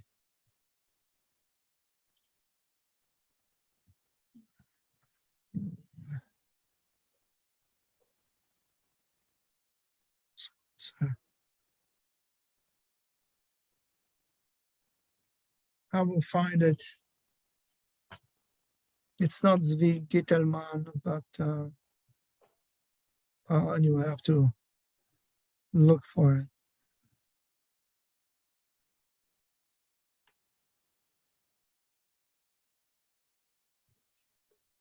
Baruch Gurevitz, National Communism in the Soviet Union. And it's not a monograph of the Yevsektia, it's a monograph of a Jewish nationalism in its communist form. They tried to reconcile fire and water.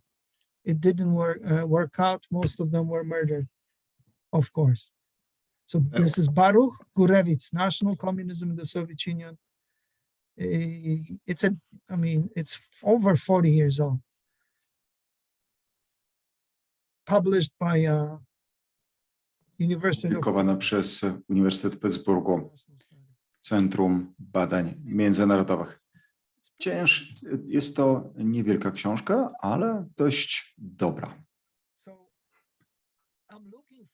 A więc spodziewam się tutaj bardzo ciekawej politycznej geografii społeczności żydowskiej, która będzie wykraczać poza zwykły opis Żydów ortodoksyjnych oraz Żydów świeckich. Tak naprawdę jest to sytuacja, która była bardzo skomplikowana i tak naprawdę bardziej pogmatwana, aniżeli wojna domowa w Hiszpanii, która sama w sobie była rzeczą skomplikowaną, ale jeżeli chodzi o te wszystkie partie żydowskie, chodzi też pluralność, też o mnogość tych organizacji i najlepszym specjalistą w tym zakresie był Herb Bromley, świętej pamięci, naprawdę mój bardzo bliski przyjaciel, i Herb od razu by powiedział, kto bił kim. Nie, oni nie byli komunistami, oni byli anarchistami. To jest druga półka po prawej, 14 książka, strona 52. Taki był. On znał się na rzeczy. I on był też szefem biura Reagana do zwalczania dezinformacji radzieckiej, czyli znał się na rzeczy. Herbert Romesty, profesor Herbert Romesty. Niestety rak mózgu, tyle. Nie ma człowieka. A wszystko miał w swoim mózgu, w swoim umyśle. Miał pamięć fotograficzną. Był jednym z najbardziej spełnionych polujących na czerwonych w Stanach Zjednoczonych.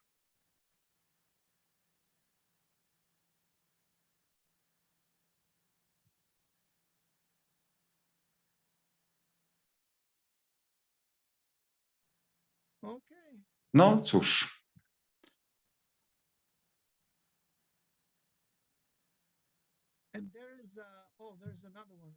A jest jeszcze jedna książka, którą warto przeczytać.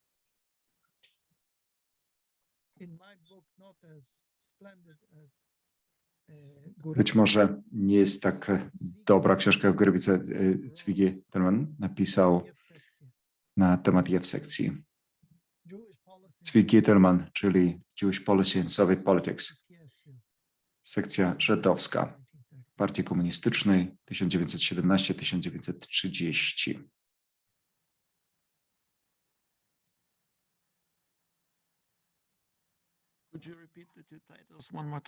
Bardzo proszę o powtórzenie nazwy tych tytułów. Baruch Gurewicz. Wystarczy na czat rzucić okiem. Wszystko jest na czacie. Ja niestety nie widzę czatu. Niestety moja funkcja czatu jest wyłączona. Baruch Gurewicz, National Communism in the Soviet Union 1918-1928, Pittsburgh, Philadelphia University Center for International Studies, University of Pittsburgh Press 1980, a druga książka to jest Zvi Gittelman, Jewish Policy and Soviet Politics, the Jewish Section of the CPSU 1917-1930, Princeton, New Jersey, Princeton University Press 1972 rok. Gurewicz jest znacznie bardziej szczegółowy.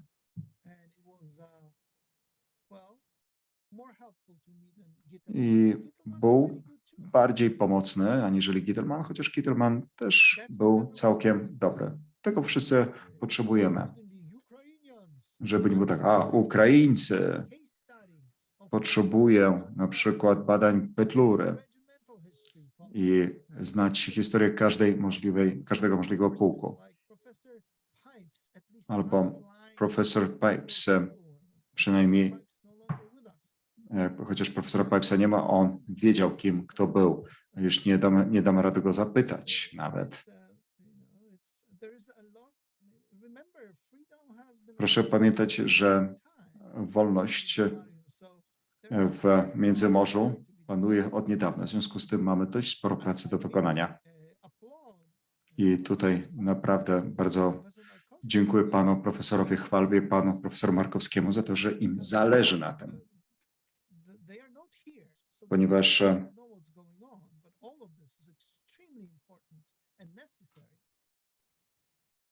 their voices are original there is nothing, simply nothing else. Lots of work is needed. So I'm glad that the Kurtyka Foundation translates, and I knew there was something good going on because I found an attack on Dr. Markowski in Mówią Wieki by some lefty.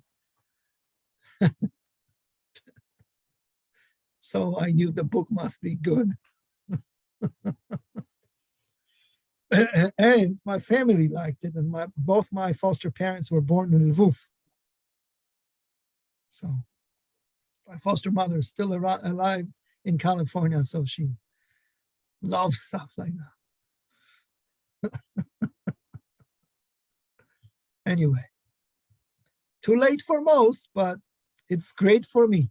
I care about things like this. Do we have any more questions?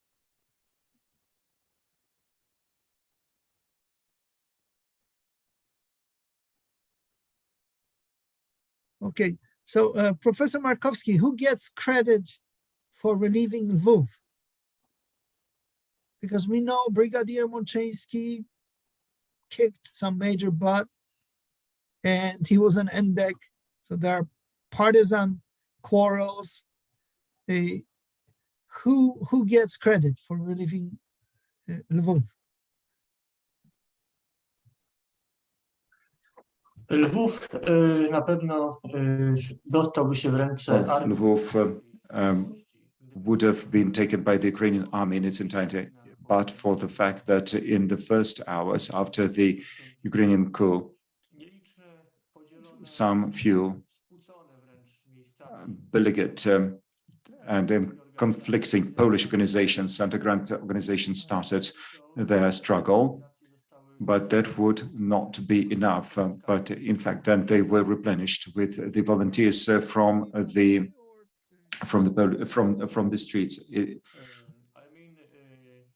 But not only, but there are also academic and Oh, okay. So scholars and basically, writers. So the folks, the folks. w mojej opinii, exactly, yes. Okay. W mojej I get it. opinii to był właśnie decydujący So czynnik. that was the decisive factor in the first hours, because later on the Ukrainian troops could not muster them, and Professor Chwalba was writing about those events in his book in a very interesting way, that the Ukrainian army, instead of growing in strength, was actually diminishing in its force, and in fact, people were not eager to fight the war that wasn't theirs, and simply wanted to go back home to their Galician province, and not to fight in the streets of a city foreign to them. But for the Poles, those streets were their own home streets at that time.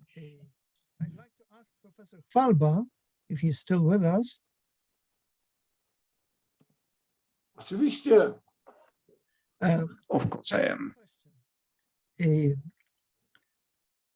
When the Bolsheviks seized Kyiv, they started slaughtering cadets, officers, and there was not much resistance. I mean, there was PLW, plus there were Polish organizations just like in Lwów, and they handled themselves well. But the Russians, I'm talking about Russian imperial officers, were completely resigned. There was blood flowing down the street. And I'm not only talking about Bulgakov and his White Guard. I'm talking about the accounts I'm familiar with from Kiev. I know it was to a large extent, they lost any reflex for self-defense. And I'm not saying everyone. My step-uncle, Prince Misha Cantacuzin, was a page boy. He was 10 or 12 years old, of the Empress Dowager of Russia. So he left Crimea on a British destroyer shooting at Bolsheviks. Or at least that's a family legend from South Africa. He was later an officer in the French army, in the cavalry. But Uncle Misha said that for most part, there was passivity. I mean, these people, Jędrzej Giertych, as a teenager, remembered from St. Petersburg. He was a friend of my foster father. So he, from World War II, he remembered that there was in St. Petersburg almost utmost passivity, where two stragglers would guard 100 officers, some of them with St. George's Cross, and nothing. So what do you make of it? Because you've studied the war, you've studied it. So I'm fascinated to know what you think.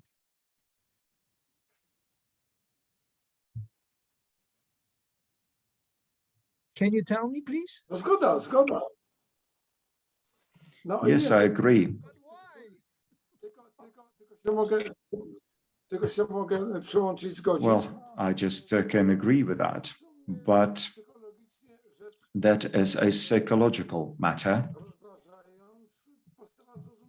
And so from the psychological point of view, that's understandable because people had enough as far as these conflicts and wars are concerned.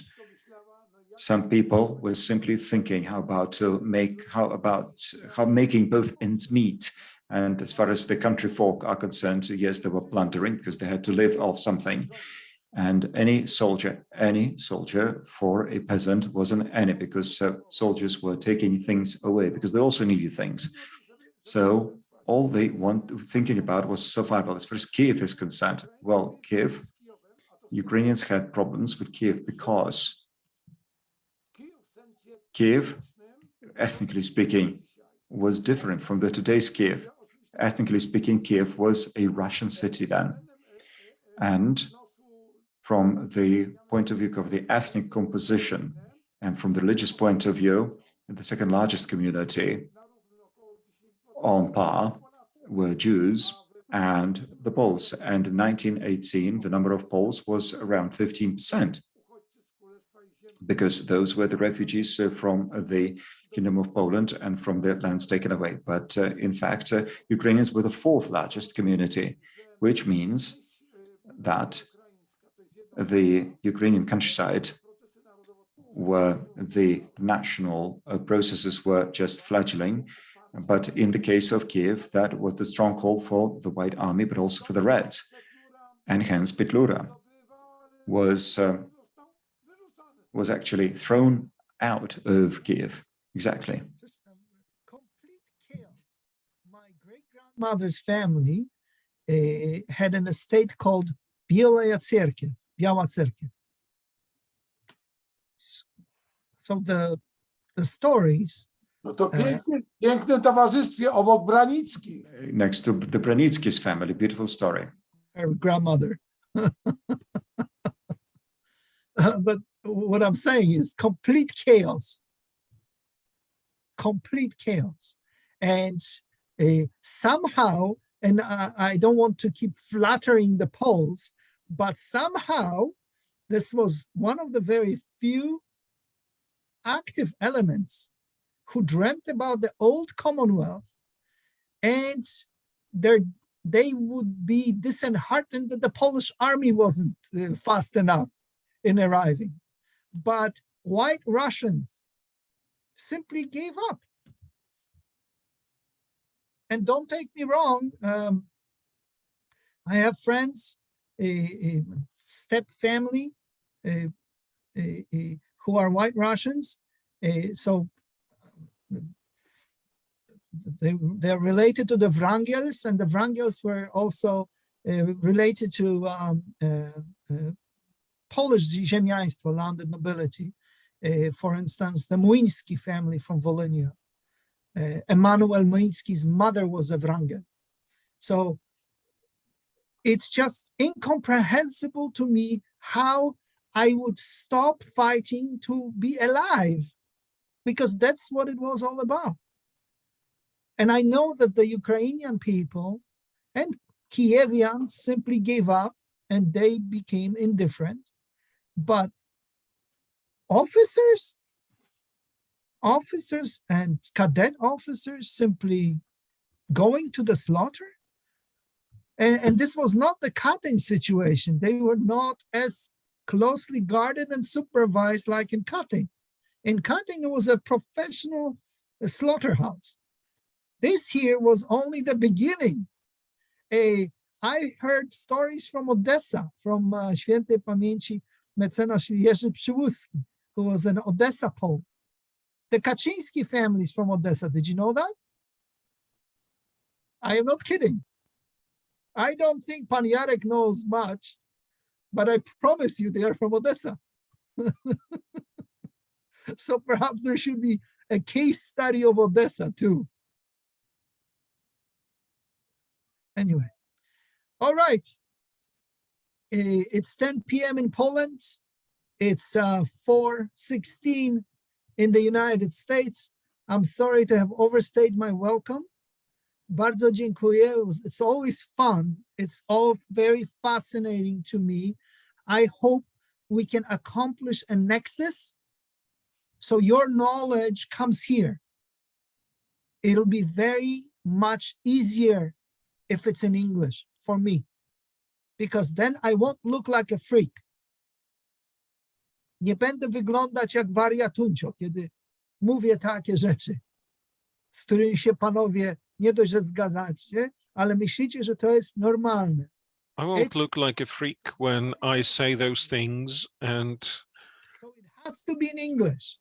Professor Eva Thompson, who is a genius from Rice University, always said every Polish scholar as punishment has to publish one book in English, especially in the humanities and in history. It's extremely helpful. So I'm looking forward to your new books on topics esoteric that nobody knows anything about. It'll be scandalous. Okay. Thank you very much. And I think on this note, I would like to sign off.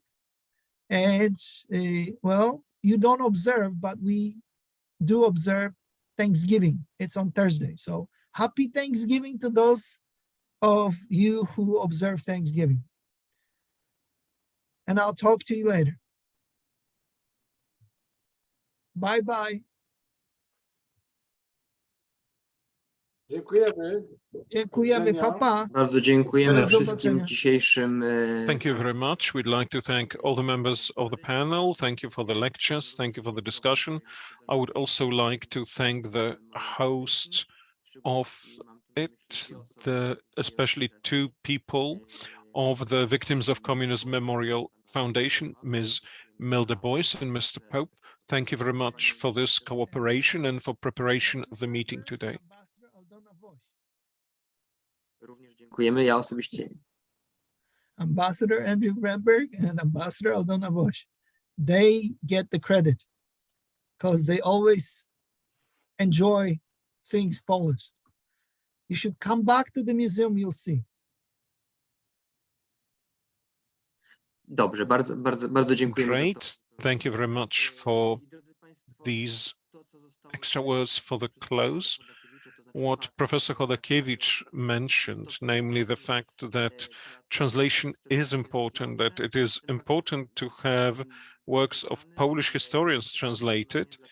We are convinced that that is necessary, so we have more works already ready.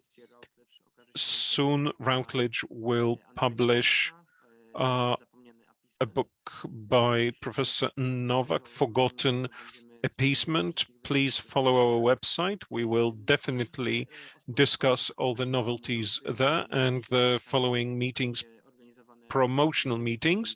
The following one on the 28th of November in cooperation with Potsdam University, 2nd December, University of Kansas.